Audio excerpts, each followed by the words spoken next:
한 30년 됐나요? 제가 오 목사님을 처음 가까이서 뵀을 때 오 목사님이 그런 강의를 하셨습니다.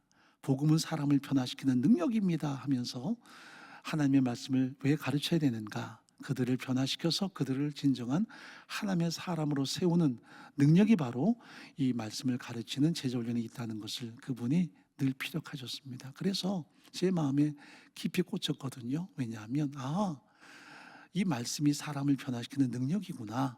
어떤 상황, 어떤 조건에도 불구하고 이 말씀은 그 사람과 환경을 변화시키는 능력이라는 것이 제 마음에 너무 짙게 꽂혀서요. 그때 저희 공동체가 대부분 초등학교도 제대로 못 나오신 분들, 중졸이면 제일 하이 클래스 수준이니까 어렵지요. 그분들을 한 분 한 분 모아서 말씀을 가르쳤습니다. 그래서 베델 성서대학, 그리고 제자훈련, 쉐키나 성서대학원 이런 식으로 정말 오래도록 말씀을 가르쳤죠. 그때 이제 오 목사님이 주시는 교훈이 뭐냐면 설교가 좋으면 3년은 살아남는다. 설교 좋으면 3년은 살아남는데요. 왜냐하면 3년 동안은 많은 분들이 은혜를 통해서 견뎌내기 때문입니다. 그런데 3년 넘어가면 아무리 좋은 설교도 그냥 다 그저 그렇답니다. 가만히 보니 그래요. 은혜 공동체 와서 처음에 은혜 받았습니다, 설교가 좋습니다 하던 분들도 몇 년 지나가 놓고 보면 대부분 다시 그저 그런 모습을 많이 느끼게 되거든요. 우리가 아무리 산의 진미를 먹어도 처음에만 좋지 나중에는 물리지 않습니까? 어떨 때는 보리밥도 먹고 싶고 어떨 때는 흔히 수제비도 먹고 싶다 하는 그런 생각들 할 만큼 아무리 좋은 것도 괜히 익숙해지면 그냥 시들해질 수 있다는 것을 우리가 많이 느끼고 있습니다. 그런데 이제 설교가 좋으면 3년은 간다. 그 다음에 인격이 좋으면 10년은 간다. 그래서 10년 동안은 사람이 인격이 좋으면 목회자도 살아남을 수 있다.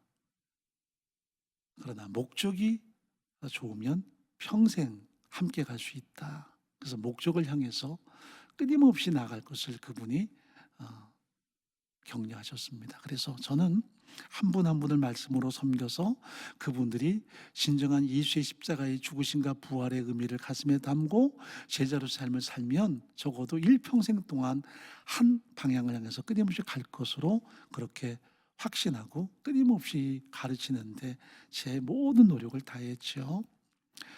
예전에 저 선배 목사님이 참 인격이 좋은 분이었습니다. 너무 좋은 분이라서 어떨 때 보면 정말 못된 그 집사님들에게 막 멱살을 잡혀도 집사님 왜 이래 그러면서 웃으면서 멱살 잡혀 다녔거든요.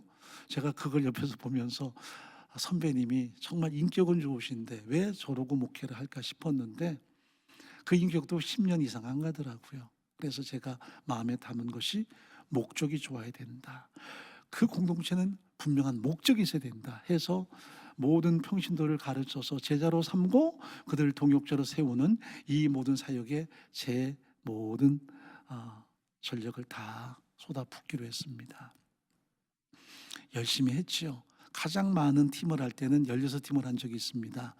베델 성서 대학, 쉐키나 그리고 제자반, 사역반 제가 혼자 다 할 때 가장 많을 때 16팀을 한 적도 있었으니까 이것 때문에 쉬지 않고 달려왔죠. 때로는 번아웃 되기도 하지만 여전히 그 사역에 최선을 다했었습니다. 근데 간혹 오 목사님이 전화를 걸어오세요.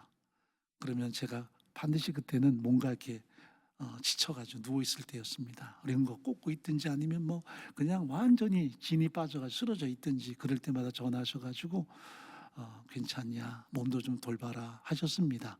그리고 너무 몸을 혹사하지 마라, 나중에 나처럼 될까 두렵다 하면서 다시 한번 격려해 주셨는데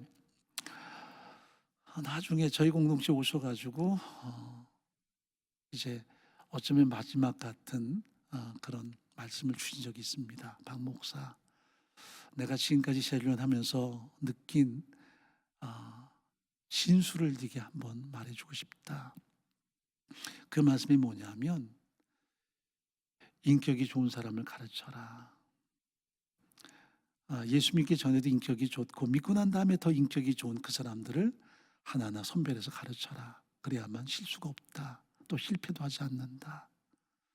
말씀이 분명히 변화시키는 능력은 있지만 그러나 그 말씀이 그들을 사로잡을 때에는 그들이 변화된 삶을 사는 것처럼 보이더라도 때로는 육신은 육신이기 때문에 어떤 육신의 소욕이 드러날 때에는 그들의 과거, 그들의 인격이 여지없이 밑바닥에 드러날 때가 있다는 것. 그것 때문에 목회가 참 쉽지 않은 현장이 있다는 것을 제게 말씀해 주셨어요. 그래서 박 목사, 될 만한 사람을 가르쳐라.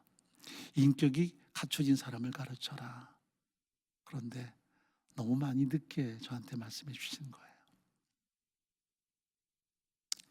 어쩌면 그분의 심정을 담은 고언을 해주신 거겠죠. 저는 한때는 목적이 좋으면 평생 갈 수 있다라는 그 슬로건을 가지고 사람을 가르쳤습니다. 상처도 많이 받았죠. 한때 좀 변화가 됐나, 또 이제 동역자가 될 만한가 한데 막 여지없이 그 육체 소욕이 드러나기도 하고 갈등하기도 하고 충돌하기도 하고 고스란히 공동체에게 모든 아픔을 다 쏟아버리고 떠나가 버린 그런 지체들도 있고요. 그럴 때마다 참 사역에 대한 좌절감, 절망도 많이 있었습니다. 어떨 때는 내가 목회를 못할 것 같다 싶은 그런 번아웃된 현장도 존재했었고요. 그래서 교회를 떠나서 멀리 가버린 적도 솔직히 있었습니다. 지금 와서 보니 오목사님이 마지막 주신 그 고언이 정말 맞는 듯합니다. 젊을 때는 목적이 좋으면 우리가 함께 갈 수 있다 했는데 이만큼 걸어와 보니까 인격이 중요하다는 것을 많이 느끼고 있습니다. 어쩌면 제게도 이게 참 중요한 것이 예전에 제 모습은 목적을 위해서 막 물불안가렸거든요. 때로는 성깔도 드러내고 그래서 저를 아시는 분들은 박 목사 한 성격 한다. 그런 현장이 사실 있었습니다. 그런데 지금 와서 돌아보니 아무리 목적이 중요해도 품성은 더 중요하구나라는 것을 많이 깨닫습니다. 아무리 드라이브를 걸고 아무리 우리가 밀어제낀다고 다 되는 건 아니겠죠. 그래서 요새 더 깊이 느끼는 것은 그 사람이 인격이다라는 것을 많이 가슴에 담고 있습니다. 하나님의 사람을 알아볼 수 있는가? 무엇이 하나님의 사람됨을 알아보게 하는가? 하나님의 사람을 만드는 것은 기름 부음이 아니라 인격이다. 그 인격 형성을 만들어가는 곳이 광야다. 이 존 비베어가 쓴 광야에서라는 책에 보면 그 핵심적인 내용이 바로 이 내용입니다. 광야에서 하나님은 하나님의 백성을 만들어간다는 거죠. 인격자로 만들어간다는 거예요. 여러분, 이스라엘 1세대가 그 엄청난 하나님의 역사를 경험하잖아요. 홍해를 가르는 역사, 매일마다 만나가 내리는 그 현장을 경험합니다. 목이 마를 때는 반석을 깨뜨려서 물이 터져 나오는 현장도 경험했습니다. 그런데도 그들이 전혀 변화된 삶을 살지 못한 이유는 그 광야에서 그들의 인격이 하나님의 말씀 앞에 철저하게 순복하지 않았기 때문입니다. 그저 그들에게 존재하는 것은 노예 근성밖에 없었어요. 기적을 봐도 여전히 그들의 가슴 내면 속에는 노예 근성만 존재했기에 그저 불쑥 나오는 게 원망이었고요. 그리고 도전이었습니다. 그들의 품성이 변화되질 않았습니다. 그래서 광야 미드바르라는 곳은 전묘 다바르와 미가 붙으면 장소가 되거든요. 다바르는 듣는, 그리고 장소, 광야는 듣는 장소가 돼야 되는데 그들은 듣지 않고 끊임없이 성토하고 대적했던 현장으로 전락해버리고 말았다는 거죠. 그래서 1세대는 광야에서 주저앉습니다. 그들에게 나타난 삶의 결말이 뭐냐면 원망과 불순종으로 자기의 운명을 짓밟아 버리고 맙니다. 이것이 가슴 아픈 1세대의 모습이었습니다. 그런데 2세대들은 하나님께 대해서 전적으로 순복하는 인격이 존재했습니다. 특히 우리가 잘 아는 갈렙 같은 경우에 그 인격의 핵심적인 요소가 성실함이었습니다. 여호수아 14장 7절 한번 읽어보죠. 내 나이 40세 여호와의 종 모세가 가데스 바네에서 나를 보내어 이 땅을 정탐케 함으로 내 마음에 성실한 대로 그에게 보고하였고. 갈렙의 가장 중요한 핵심적인 가치가 뭐냐면 성실함이었습니다. 그리고 지금까지 40수년 동안을 그는 끊임없이 성실함으로 하나님을 추구하는 전인격으로 살아왔습니다. 보냄받은 사명자로 가나안 땅을 정탐할 때에도, 그리고 제2세대의 지도자로서 선두에 서서 그 모든 유대 산지를 향한 기업을 차지할 때도 그는 항상 성실함으로 하나님의 뜻을 추구하는 삶을 살았습니다. 여러분, 품성은 훨씬 더 강력한 능력이 있습니다. 어떤 그 사람의 사역보다도, 어떤 그 사람의 행한 위대한 업적보다도 그 사람이 어떤 품성을 가지고 하나님을 추구했는가가 진정한 그 사람의 가치관이라는 것을 성경은 우리에게 말씀합니다. 그래서 제가 오늘 이 본문의 말씀을 가슴에 담으면서 스스로 많은 성찰이 있었습니다. 목적을 추구한 건 참 좋았는데, 그리고 교회를 이끌어온 것도 좋았는데, 그러나 혹시 내가 너무 사나워진 건 아니었는지, 그 인격은 다 사라져버리고 하나의 목적만 남고 성취를 향한 도전만 남아있지 않은지. 그래서 지난 2년 동안에 제가 항상 기도하면서 느끼는 것이 뭐냐면, 나는 정말 하나님 아니면 안 되나, 또 하나님의 품성을 내가 담고 있나 하는 그 현장들을 자주 성찰해 봤고요, 또 질문해 봤습니다. 오늘 본문에 보면 세 개 지파가 자기 기업으로 다시 돌아갑니다. 루벤, 갓, 므낫세의 50%가 자신들이 감당할 모든 사명을 다 감당한 이후에 자기의 본 기업으로 돌아가는 장면이 나타나고 있습니다. 자, 그들은 이 요르단 동편 지역을 이미 기업으로 할당받았습니다. 그래서 모세에게 그 기업을 할당받았고요, 나중에는 여호수아와 함께 이 가나안 땅에 들어와서 자기들이 누릴 기업은 단 한 뼘도 없지만 자기의 동지들을 위해서 최선봉에서 이 모든 가나안 정복의 대업을 위해서 희생했던 집단이 바로 이 세 개의 지파들이었던 거죠. 그리고 그 모든 사명을 완수한 이후에 그들은 자기의 기업으로 돌아가는 장면이 본문에 기록되어 있습니다. 민수기 32장 1절 한번 읽어보도록 하죠. 루벤 자손과 갓 자손은 심히 많은 가축의 떼가 있었더라.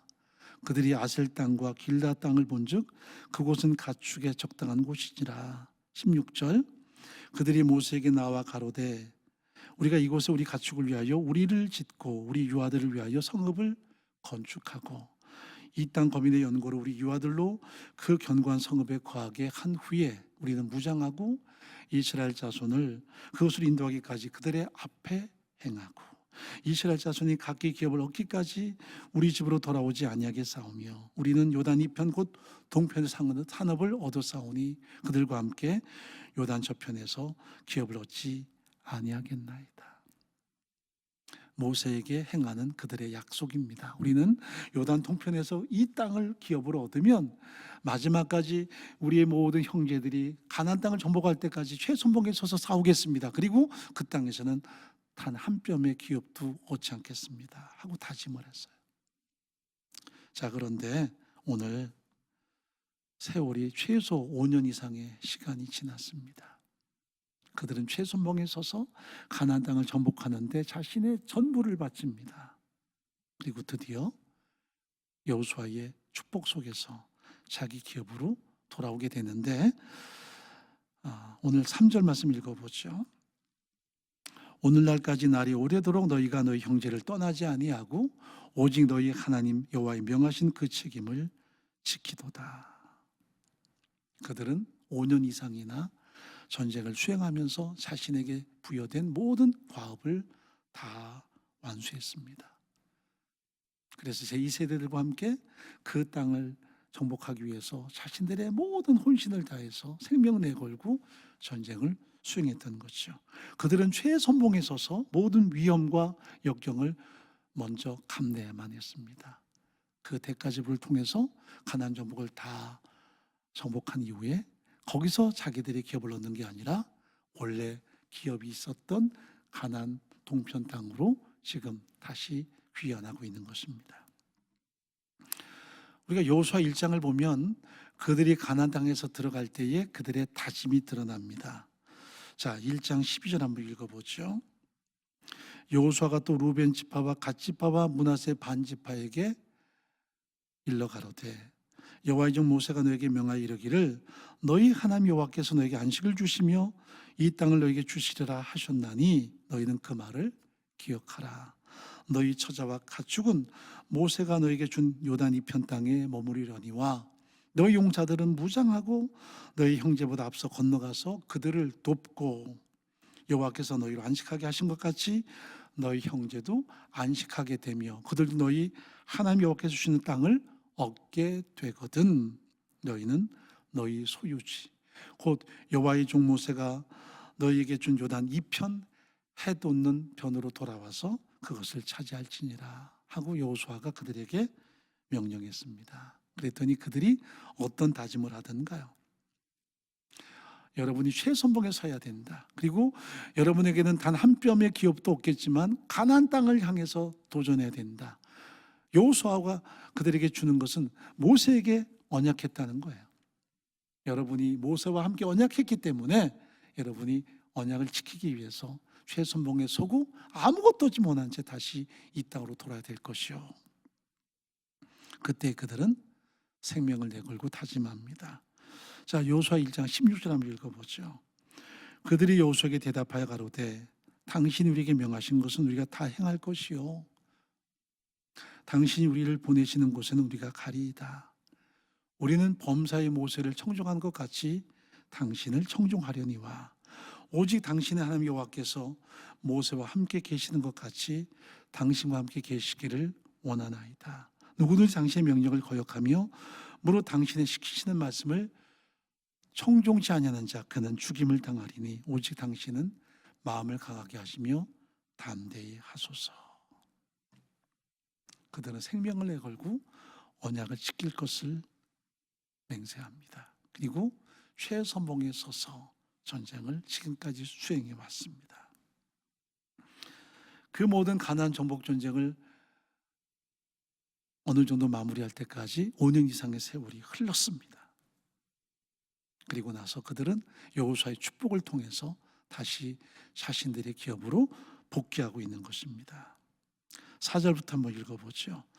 이제는 너희 하나님 여호와께서 이미 말씀하신 대로 너희 형제에게 안식을 주셨으니 그런즉 이제 너희는 여호와의 종 모세가 요단 접에서 너에게 준 소유주로 가서 너희의 장막으로 돌아가되 크게 삼가 여호와의 종 모세가 너에게 명한 명령과 율법을 행하여 너희 하나님 여호와를 사랑하고 그 모든 길을 행하며 그 계명을 지켜 그에게 친근히 하고 너희의 마음을 다하며 성품을 다하여 그를 섬길지니라 하고 여호수아가 그들의 축복하여 보내매 그들이 자기 장막으로 갔더라. 자, 그들이 5년 넘게 최선봉에 서서 모든 전쟁을 수행한 이후에 자기의 기업을 향해서 돌아갑니다.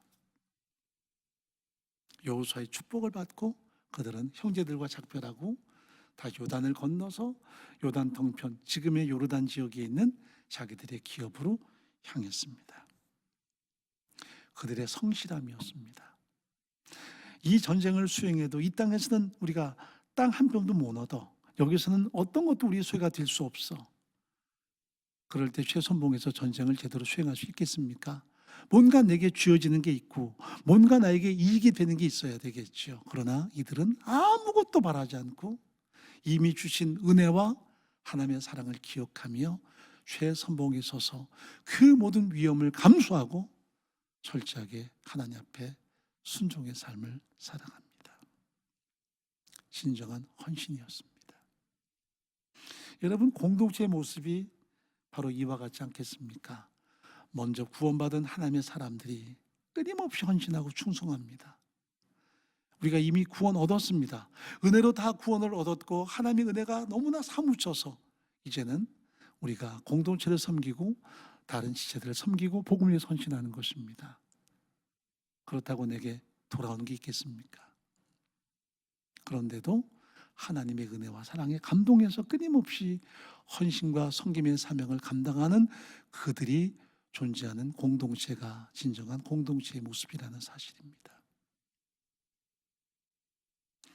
과거 우리의 동역자들은 참 많이 수고했습니다. 많이 애썼습니다. 정말 눈물과 섬김으로 살아왔습니다. 그러나 요즘에 우리 다음 세대도 물론이고요, 또 최근에 공동체에 속한 많은 분들은 그 과거의 어려움들을 알 수가 없죠. 그럴 때 이제 은근히 마음속에 그런 괴리감이 있을 수 있습니다. 우리 때는 그렇게 고생했는데, 그렇게 눈물로 헌신했는데 저들은 쉽게 누리는구나. 그러나 그게 또 하나의 은혜 아니겠습니까? 우리가 눈물로 씨앗을 뿌리고 하나님께 헌신하고 섬기면서 이루어진 이 모든 아름다운 열매가 다시 한번 은혜라는 것, 그리고 함께 누리는 현장을 보면서 참 감사하다는 것, 그게 또 다른 은혜가 아니겠습니까?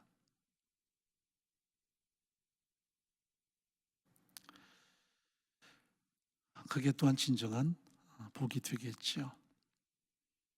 여러분, 진정한 헌신은 나와 상관없는 것 같은 일에 최선을 다하는 것이고요, 내게 돌아오자는 유익,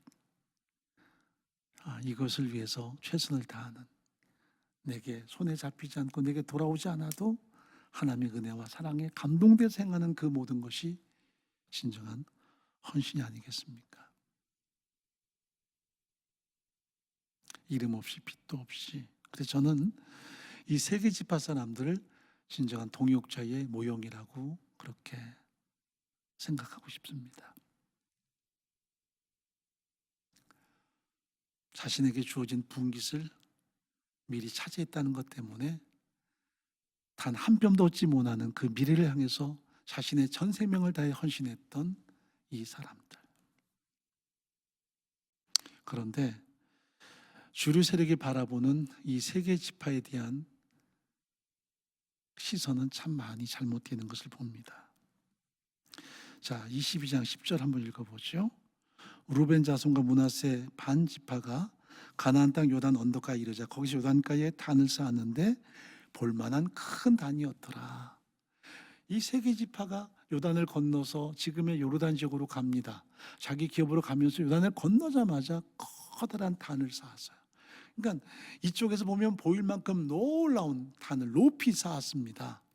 아니, 왜 저러는 거야 도대체? 왜 저기다 단을 쌓는 거야? 저들이 뭔가 이상한 우상 숭배를 하려고 저러는 건 아닌가 하고 여기 있던 많은 지파들은 먼저 오해부터 하기 시작합니다. 그래서 저들이 우리를 떠나자마자, 요단을 다시 건너자마자 우상을 숭배하려고 하고 그들이 막 불끈해서요, 우리가 저들을 먼저 압도하자 해서 그들이 급하게 모입니다. 그리고 전쟁을 시작하려고 했습니다. 자, 11절 한번 읽어보죠. 이스라엘 자손이 들은즉 이르기를 루벤 자손과 갓 자손과 므낫세 반지파가 가나안 땅의 맨 앞편 요단 언덕가 이스라엘 자손에게 속한 편에 단을 쌓았다 하는지라. 이스라엘 자손이 이를 듣자 곧 이스라엘 자손의 온 회중이 실로에 모여서 그들과 싸우려 가려 하니라. 전쟁을 하려고 합니다. 지금까지 5년 넘게 자기들을 위해서 그렇게 헌신했던 이 세계 지파와 전쟁을 하자. 저들이 요단강가에다 큰 우상의 단을 쌓으려 하는구나. 우리가 아예 압도해서 우상 숭배하지 못하도록 그들을 철저하게 응징하자 하는 것이 가나안 땅에 있었던 이스라엘 백성들의 도발이었습니다. 그리고 그들의 선입견이었던 거죠. 그러나 여호수아는 이 사실을 냉철하게 파악하기 위해서 비느하스를 먼저 가나안 땅을 건너 보냅니다. 가서 앞뒤 좌우를 잘 살펴서 어떤 일인가 철저하게 보라고요. 그래서 여기 13절 읽어보십시다. 이스라엘 자손이 제상 엘르아살의 아들 비느하스를 길앗 땅에 보내어 루벤 자손과 갓 자손과 므낫세 반지파를 포기하되. 이 비느하스는 믿음의 사람이고요, 편견 없이 철저하게 하나님만 바라보는 신앙의 사람이었습니다. 과거 바알볼 사건, 모압 평원에서 모압의 여인들과 이스라엘 백성들이 음행할 때에 하나님의 진노를 가슴에 담고 그들을 심판했던, 그들을 응징했던 하나님의 사람, 거룩함을 추구했던 사람이 비느하스였는데, 이 사람을 먼저 앞서 보내서 어떤 상황인지를 낱낱이 파악하도록 명령합니다. 그런데 이것은 철저하게 오해였습니다. 그들이 이스라엘 지파와 헤어져서 가나안 땅을 건너기 전에 거기다 큰 우상의 제단을 만들고 우리가 우상 앞에 경배하자가 아니라 그들의 정체성을 확인하기 위한 하나의 현장을, 진정한 기념비를 삼고자 했던 그 열망을 드러내는 것이 바로 이 일련의 사건을 만들어낸 동기였기 때문입니다. 자, 24절 한번 읽어보겠습니다. 우리가 목적이 있어서 주의하고 이같이 하였노라. 그러니까 분명한 목적이 있어서 이 제단을 쌓았다는 거죠. 곧 생각하기를 후일에 너희 자손이 우리 자손에게 말하여 이르기를 너희가 이스라엘 하나님 여호와와 무슨 상관이 있느냐? 너희 루벤 자손 갓 자손아, 여호와께서 우리와 너희 사이에 요단으로 경계를 삼으셨나니 너희는 여호와께 분의가 없느니라 하여 너희 자손이 우리 자손으로 여호와 경외하기를 그치게 할까? 이것이 그들의 두려움이었습니다. 이스라엘 백성들은 요단을 건넌 다음에 요단 밑에 있던 돌을 꺼내다가 길갈에 세워놓고 기념비를 만들었습니다. 이 기념비는 하나님이 우리를 이 요단강 건너편으로 이끌어 오셔서 이 땅을 차지하게 하시고 이 땅을 하나님의 통치가 실현되는 거룩한 나라가 되게 하셨다. 그러므로 우리는 하나님의 통치 안에 들어와 있는 하나님의 백성이라는 하나의 그들의 정체성이 드러났다면, 여기 있던 세계 지파는 그 지역을 다시 거슬러서 건너가잖아요. 그러면 그 경계를 건너가면 그쪽은 하나님의 나라가 아닌 겁니까? 적어도 그들이 보기에는 우리가 이 경계를 벗어나서 요단을 건너버리면 우리는 하나님의 나라에서 벗어나는 거라서 이방 사람처럼 취급당하지 않겠는가 하는 그런 두려움이 있었습니다. 그래서 자기 후손들에게 너희들도 동일한 하나님의 자손이야. 우리도 과거에 저 땅에 함께 들어갔어. 그리고 최선봉에서 저 땅을 기업으로 삼는 우리 동족들을 위해서 희생했어. 그러나 우리는 약속대로 다시 이곳에 돌아와서 우리의 기업을 차지하고 여기에서 사는 거룩한 백성인 거야. 그런데 나중에 시간이 지나가면서 요단을 경계로 삼아서 요단 서편 가나안 땅에 있는 백성만 하나님의 선민이고 동편 너희들은 우리 쪽에 속하지 않았기에 이방과 똑같아 하고 그들의 후손들이 이 세계 지파의 후손들을 경멸하면 이게 얼마나 서글픈 일이 되겠습니까? 그래서 우리 자손들에게 신앙의 정체성, 그들의 민족성을 제대로 수립해 주기 위해서 이런 하나님께 제단을 쌓은 것입니다. 어떻게 보면 참 가슴 저미도록 아름다운 마음입니다. 너에게 분의가 없다, 여호와께 분의가 없다, 이 말은 기업이 없다는 얘기예요. 하나님께 속하지 않았다는 얘기예요. 지금은 우리가 최선봉에 서서 이렇게 희생해서 그들에게 기업 얻는데 모든 섬김을 다했지만 언젠가는 우리를 망각한 채 가나안 저 건너편 이방 사람처럼 우리를 취급할까 봐 그것이 못내 가슴 속에 두려워서 후손들에게 우리도 여호와의 백성이다, 너희 조상들이 저 가나안 땅을 정복할 때 함께 희생했고 그 일을 위해서 함께 섬겼다는 것을 기억하도록 하기 위해서 하나님께 제단을 쌓았다는 것이 그들의 가슴 저미는 고백입니다. 이것 때문에 비느하스가 가슴 속에 깊은 감동을 받고 정직하게 이 사실을 전해서 전쟁이 일어나지 않습니다. 서로 간에 평화가 왔고요, 자기들 기업을 통해서 삶을 살아가는 그런 각 지파별로의 삶이 이제 안정적으로 꾸려지게 됩니다. 여러분, 이 세계 지파에게 있어서 정말 중요한 정체성은 성실함이었고요, 하나님의 언약에 대해서 신실하게 행동하는 것이었습니다. 그리고 마지막까지 그 언약을 다 수행하고 그리고 자기 후손들에게 우리도 여호와의 백성이라는 기념비를 세우기 위해서 참 위험천만한 그런 일도 감내해냈습니다. 어쩌면 전쟁이 터지고 자기들에게 좋지 않은 불상사가 생길 수도 있겠지만 우리도 하나님의 백성이란다 하는 것을 다음 세대에게 견고하게 세워주기 위해서 그들은 돌아오면서 이런 재단을 쌓은 거죠. 여러분, 지난 2년 동안의 팬데믹을 통해서 얼마나 많은 하나님의 사람들의 삶 속에 신앙의 정체성이 어려워지고 신앙의 어떤 그 견고함이 와야 되는지 몰라요. 제가 지난번에 순장님들의 보고를 여러 개 취합해서 보는데 2년 가까운 시간 동안 연락도 되지 않고 또 온라인이지만 예배도 참여하지 않고 하는 그런 젊은 동역자들이 제법 있다는 보고를 받았습니다. 그런데 연락해보면 뭐 예배 드려야 하는데 온라인이겠죠. 근데 중간중간 우리가 회복될 수 있는 상황이 있었는데도 못 나오는, 어떻게 보면 현실을 핑계하고 그 신앙 자체가 와야 돼버린 모습이 아닐까 싶은 마음의 한켠에 그런 노파심이 존재합니다.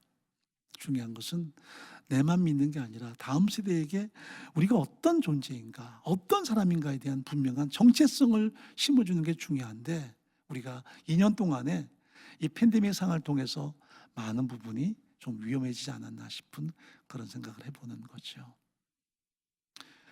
어쩌면 일생일대에 가장 위험한 상황들이 지속되고 있는데 이때에 우리가 하나님을 더 경외했다, 하나님의 사람으로 살았다, 공동체에 출석하는 분들은 먼저 하나님의 은혜에 사무치며 섬김의 현장에 존재하는 거고요. 또 우리 선생님들도 먼저 하나님 앞에 부름받은 은혜 그리고 그 사랑 안에서 많은 우리 다음 세대를 섬기는 것이지만 정작 그 은혜를 함께 공유하는 많은 동역자들이나 이 시간 온라인으로 함께하는 분들이 그 은혜와 사랑을 얼만큼 가슴 깊게 담고 응답하고 순종할까, 이것이 이제 어떻게 보면 하나의 딜레마인 거죠. 여러분, 우리가 성실함이 필요하고요. 언제나 한결같은 동역자의 삶의 태도가 참 소중하다 느껴집니다.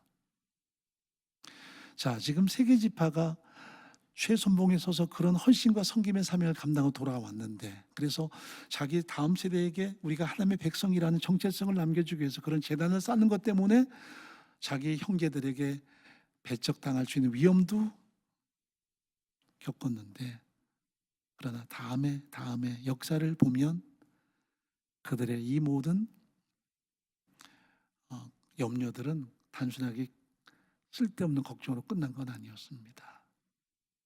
사사기에 보면 그들은 이 세계 지파 사람들을 루벤, 갓, 므낫세의 50% 이렇게 지파 이름을 부르지 않고 길르앗 사람들이라고 하는 이름으로 다 호칭해 버리고 맙니다. 나중에 길르앗은 하나의 지역 이름이 돼 버리고요. 어떻게 보면 그들을 홀대하는 낱말로 전락해 버리고 맙니다. 루벤, 갓, 므낫세 50%가 염려했던 그런 상황들이 자기 세대가 끝나기도 전에 찾아왔다는 것은 참 안타까운 일이 아닐 수 없습니다. 제가 보기에는 이들도 참 소중한 동역자고요. 그리고 성실하고 인격적인 동역자들인데 가나안 땅에 정착했던 9개 지파가 너무 이기적이고 너무 극단적인 모습은 아니었는지, 그들의 희생을 좀 더 기억했더라면, 그들의 섬김을 좀 더 기억했더라면 얼마나 좋았을까. 그래서 지금의 모든 공동체 동역자들이 과거의 동역자들의 눈물을 기억해야 되고요. 그들의 헌신과 섬김도 기억할 수 있어야만 합니다. 그래야만 우리가 서로 간에 아름다운 공동체를 함께 이룰 수 있는 소중한 역량을 가질 수 있게 되는 거겠죠. 먼저 은혜 받았잖아요. 뭐 하나님께서 먼저 세우셨다면 당연한 거죠가 아니라 정말 수고하셨습니다. 인격적으로 존중하고요. 또 먼저 구원받고 먼저 헌신한 동역자들은 항상 다음 세대 위해서 함께 수고하고 함께 기쁨을 공유하고 함께 축복하는 그런 마음들이 참 소중한 것이겠죠. 나중에 신약 시대에 보면 예수님께서 이곳으로 자주 가십니다. 갈릴리 건너편으로 가셨다, 거라사 지역으로 가셨다. 다 이쪽이 길르앗 지역이거든요. 지금도 우리가 이제 이스라엘 가보면 갈릴리 지역에서 티베리아스라든지 가보남 그 반대편 골란고원 쪽 다 요르단 쪽이 다 길르앗 쪽입니다. 주님이 그곳으로 자주 가셨고요. 나중에 예수님이 여리고로 가실 때도 반드시 그 요단강 건너편으로 건너셔서 진행을 하셨습니다. 예수님이 참 사랑하신 곳이었습니다. 그곳이 다 길르앗입니다. 이스라엘 사람에게는 변방 그리고 어떤 영역을 벗어난 소외된 장소로 그렇게 치부되지만 예수께서는 오셔서 그곳을 자주 찾아가셨고 거기에서 복음 전하시고 거기에서 하나님의 나라를 선포하셨던 현장이 또 이 길르앗 지역이었습니다. 우린 여기에서 동역자들의 진가를 발견합니다. 이름 없이 빚도 없이 최선봉에 섰고 다른 모든 자기 형제들을 위해서 희생했던 사람들, 그들이 기업을 얻도록 노력했던 사람들, 자신들에게 아무것도 돌아오지 않지만 자신에게 한 뼘의 분깃도 없지만 기쁨으로 최선을 다했던 사람들, 그들이 진정한 동역자의 모습이 아니겠습니까? 이런 동역자가 많아질수록 공동체는 더 힘을 얻고 하나님의 생명력을 이 땅에 파급시키지 않겠어요? 우리가 항상 먼저 섬김 그리고 먼저 희생한 그들을 기억하고요. 항상 감사하는 마음을 갖고 또한 서로 간에 연합해서 앞으로 미래를 향해서 어떻게 전진할 것인가가 공동체의 진정한 가치와 또 존귀함의 가장 소중한 모습이 아닐까, 저는 그렇게 본문에서 확신하고 있습니다. 우리 안에 이런 소중한 생명력이 가득히 파급될 수 있기를 간절히 바랍니다.